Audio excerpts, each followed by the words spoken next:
नमस्कार दोस्तों, आप सभी का स्वागत है लॉजिक चेक्स एंड इवैल्यूएशन में। लॉजिक चेक एंड इवैल्यूएशन में हम आज के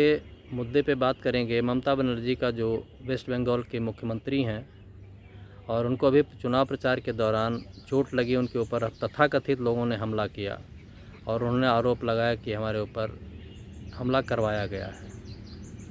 तो साहब, हम कोई चैनल नहीं चलाते हैं, ना मुझे लाइक और शेयर की भूख है और ना ही मुझे इससे कोई पैसे कमाने हैं, लेकिन कई सारी चीज़ें होती हैं कि आदमी अगर थोड़ा सा दिमाग लगाता है तो कहीं ना कहीं चीज़ें सामने निकल के आती हैं और उस दिमाग को लगाने के बाद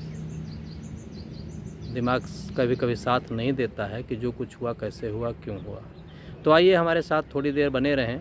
और देखते हैं कि क्या क्या लॉजिक्स हम लोग लगा सकते हैं इस पर और क्या हो सकता है, क्या नहीं हो सकता। किसी पार्टी के लिए हम बात नहीं कर रहे हैं, ना हमारा ममता बनर्जी से कोई लेना देना है, ना ही किसी और राजनीतिक दल से कोई लेना देना है। बस इतना चाहते हैं कि इस लॉजिक चेक में आप लोग हमारे साथ रहें और आप भी अपना दिमाग लगाएं कि क्या ऐसा संभव है, ये हो सकता है या वो हो सकता है, ऐसा हुआ तो क्या संभव था या वैसा हुआ तो क्या वो संभव था। ममता बनर्जी का एलिगेशन है, उन्होंने सीधा सीधा लगाया कि हमारे ऊपर अटैक करवाया गया और हमको चोट पहुंचाई गई, चुनाव के दौरान हमारे ऊपर अटैक हुआ।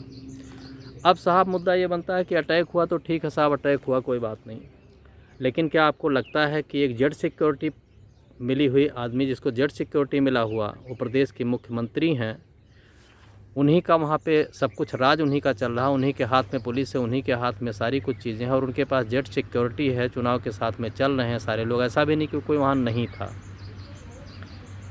फिर मैं कहूँगा साहब कि लॉजिक चेक में आप बिल्कुल इस चीज़ को दिमाग से निकाल के अगर लॉजिक लगाएंगे तो शायद हम लोग कुछ समझ पाएंगे कि हम किसी पार्टी के लिए बात कर रहे हैं। हम किसी पार्टी के लिए बात नहीं कर रहे हैं साहब। हमारा मुद्दा सिर्फ ये है कि ये जो हुआ ये ठीक हुआ या ऐसा हो सकता है। अब जिस आदमी की पार्टी है, जिस आदमी की सरकार है, जिस आदमी के इशारे पे पूरा प्रदेश चलता है, चुनाव के दौरान उसके ऊपर हमला हो गया साहब। श्रीमती ममता बनर्जी जी को जेड सिक्योरिटी मिली हुई है। अब मेरा लॉजिक साहब ये है कि अगर जेड सिक्योरिटी मिले हुए आदमी को, जिसको जेड सिक्योरिटी मिली हुई, उसके ऊपर चुनाव के दौरान हमला हो जाता है, ये भी मालूम है कि चुनाव के दौरान कुछ असामाजिक तत्व इधर उधर कुछ कर सकते हैं, तो इसकी तैयारी करके ही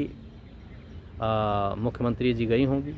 और हर आदमी जाता है, कोई भी बड़ा नेता जाएगा तो ये तैयारी, इतना तो उसके पास व्यवस्थाएँ रहती हैं, इतना तो दिमाग लगाते हैं उनके लोग कि भाई कुछ भी हो सकता है, इसलिए तैयारी पूरी करके जाई जाए।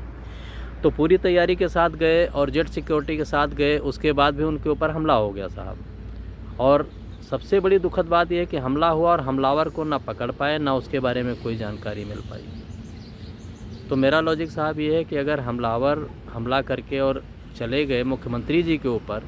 जो कि जेड सिक्योरिटी सुरक्षा के साथ रहती हैं, तो उस प्रदेश की व्यवस्था क्या मान ली जाए कि एक आम आदमी के लिए उस प्रदेश में क्या हो सकता है, उसकी सिक्योरिटी की क्या जिम्मेदारी हो सकती है किसी की, या उसकी सिक्योरिटी के लिए सरकार क्या कर रही होगी, या सरकार की कोई जिम्मेदारी भी है जब सरकार खुद को नहीं बचा पा रही है। मुख्यमंत्री पद पे आसीन श्रीमती ममता बनर्जी जी के लिए